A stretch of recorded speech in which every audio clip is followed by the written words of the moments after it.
She sat alone in her wheelchair, her graduation gown draped neatly across her lap, while rows of proud families filled the stadium with laughter and cheer. But in the middle of all the joy, one chair remained empty beside her, a chair that screamed of abandonment. She was the daughter of one of the city's wealthiest CEOs, yet no one came to stand by her side. Whispers grew louder, not of sympathy but of judgment, as eyes lingered on her loneliness. And just when it seemed she would fade into the background, a stranger, an ordinary single dad, rose from the crowd.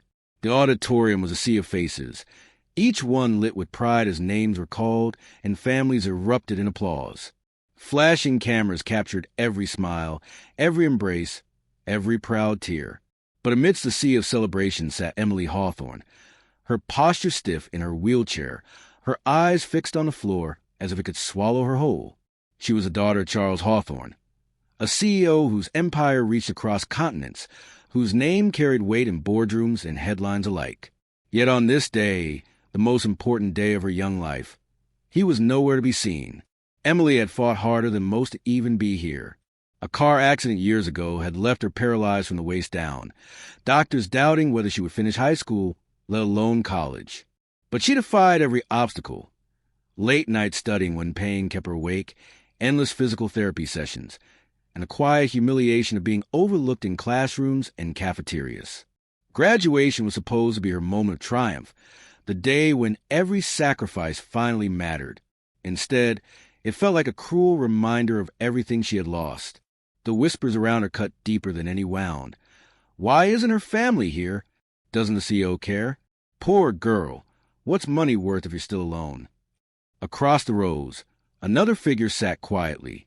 Michael Carter, a single father, had come to cheer for his own daughter walking across the stage. His clothes were simple, worn from years of work, as life couldn't have been more different from the glittering world Emily was supposed to belong to. But as his eyes landed on the isolated young woman, something in her silence stirred him. It was a loneliness he knew too well, the kind he had fought against to raise his own child. The applause thundered again as another name was called, and families leapt to their feet, waving flowers and cameras high. Emily kept her eyes fixed ahead, trying to ignore the gnawing ache inside her chest. She knew her father's absence wasn't surprising. Charles Hawthorne hadn't attended a single therapy session, hadn't once sat through the endless hospital nights, hadn't even wheeled her across the campus when she struggled to navigate its uneven sidewalks. To him, she was not his daughter, but a reminder of imperfection, a shadow he preferred hidden from the flawless image he sold to the world. She had begged him to come, just this once, to stand with her, to let her feel like she mattered. His assistant had answered coldly, saying the CEO's schedule was full with international meetings. And so, his seat remained empty, a glaring symbol of where his priorities lay. But it wasn't just his absence.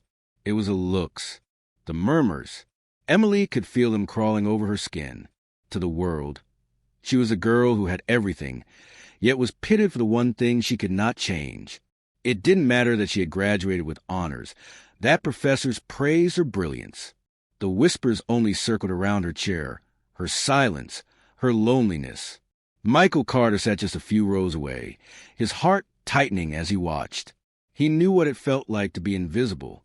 When his wife had died years earlier, he too had been treated like an outsider. Whispers about how a single black father could possibly raise a daughter right, doubts about his ability to provide, constant eyes waiting for him to fail. He had built his life from the ground up, working 2 jobs so his daughter, Aaliyah, could have a chance he never had. And yet, no matter how hard he worked, people still looked at him with that same quiet judgment Emily was drowning in now. The ceremony continued, each name echoing like a drumbeat, building a crescendo that made Emily's loneliness more pronounced. Finally, her name was called, Emily Hawthorne. For a brief second, the hall fell into a hush. Some clapped politely. Others glanced toward the empty chair beside her. And as she wheeled herself across the stage, she could feel the weight of hundreds of eyes. Not cheering, not celebrating, but questioning. Michael's chest burned as he watched. This wasn't just about a girl in a chair. It was about how people decide who deserves dignity and who does not. He saw his own daughter's face in Emily's silence, her small victories overshadowed by society's biases. He could almost hear the echoes of the times Aaliyah came home in tears, asking why teachers never called on her, why classmates snickered at her hair, why doors seemed to close before she even knocked. The applause for Emily was thin, fleeting. She reached the other side of the stage with her diploma clutched tightly, but her victory fell hollow. She sat again, her head bowed low, swallowed by the noise of celebration she was not part of. Michael's hands gripped his knees. Every instinct told him to stay seated, to remain just another face in the crowd. After all, this wasn't his battle.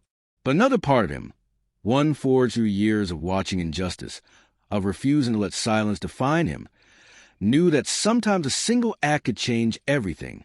He stood. The moment Michael rose from his seat, the air shifted. A few heads turned, curious at the sudden movement, but most were still fixated on the graduates beaming in their caps and gowns. Michael's heart pounded as he walked down the aisle, every step echoing louder than the applause that filled the hall. Emily didn't notice at first. She sat slumped in her chair, diploma pressed against her chest like a secret she wished no one could see.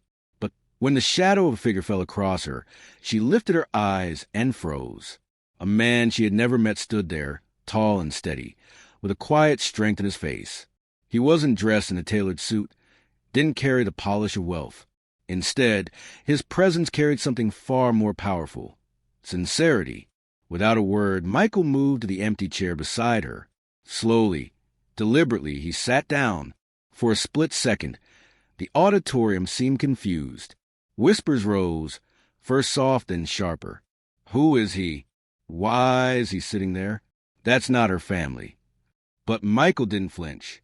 He folded his hands and looked straight ahead, as though there had never been an empty seat, as though Emily had always had someone beside her. The noise swelled, some scoffing, others shaking their heads. Yet in that sea of judgment, Emily felt something she hadn't in years seen. Her throat tightened, tears stinging the corners of her eyes. For once, she wasn't invisible. For once, someone had chosen to stand with her, not because of status or obligation, but because it was the right thing to do. The next graduate's name was called, and the ceremony rolled on, but all Emily could hear was the steady rhythm of her own heartbeat. The crowd could gossip, could speculate, could sneer, but the empty chair was no longer empty. And in that simple act, Michael had done what her own father, with all his power and wealth, never could. When the ceremony ended, families poured into the aisles, arms full of flowers and balloons, laughter filling the air. Emily stayed seated, unsure what to do, her hands trembling around the diploma she had fought so hard to earn.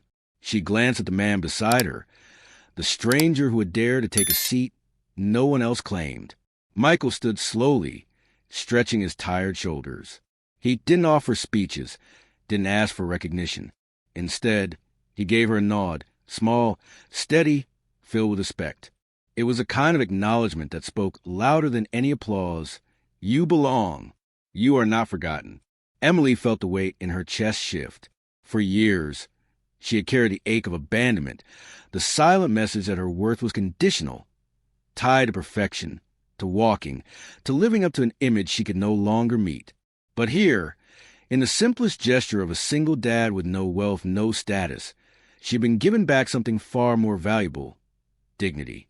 As Michael disappeared into the crowd to find his own daughter, Emily realized she had witnessed something profound.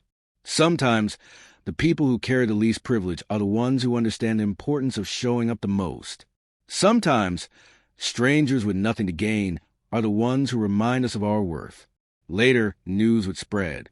Photos snapped by curious onlookers circulated online, sparking questions. Why was the CEO absent? Who was the man who sat beside her? But to Emily, the world's curiosity didn't matter. What mattered was that, for one fleeting but unforgettable moment, she hadn't been alone.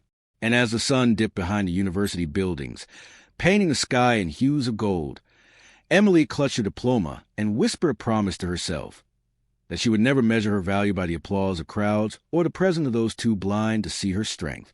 Because sometimes the greatest victories are not found in the cheers of many, but in the quiet courage of one person who chooses to sit beside you when the world looks away.